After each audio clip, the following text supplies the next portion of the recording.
महानाटकर महानायक विशिष्ट नाट्यकार रमेश पाणिग्राही 81तम जयंती Bhubaneswar press club रे पालित होइछि। अतिथि भाव जोग देथिले पूर्वतन सचिव तथा कमिशनर मनोरंजन पाणिग्राही, कलिंग टीवी सीएमडी श्री हिमांशु शेखर खटुआ। रमेश पाणिग्राही 18 रु 25 वर्ष बयस भितर लिखिथिबा गीत को नहीं एक म्यूजिक आल्बम तुम कथा मने पड़े लोकार्पित होइतिला। ए कार्यक्रम में विशिष्ट साहित्यक, नाट्य निर्देशक एवं शुभेच्छु माने जोग देथिले। नाट्यकार रमेश पाणिग्राही गोटे जड़े बहुमुखी प्रतिभा।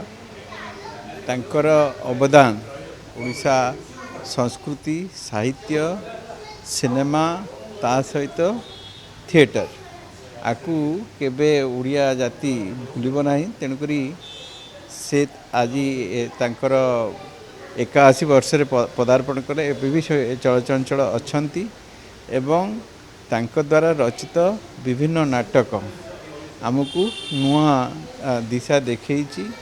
डॉक्टर रमेश प्रसाद पाणिग्राही ओडिशार नुह भारतर जड़े विशिष्ट नाट्यकार। खाली नाटक से लिखंतिनी, मंच सजा एवं केते गुड़ाए चलचित्रर भी से स्क्रिप्ट लिखिछंती। दीर्घ 62 वर्ष धरी से नाटक सेवारे अछंती। अनेक कालजयी नाटक से लिखिछंती। ओडिया नाटक को प्रथा सिद्धतार मुक्त करके एक नुआ आकाश देखाइबारे से अग्रगण्य नाट्यकार।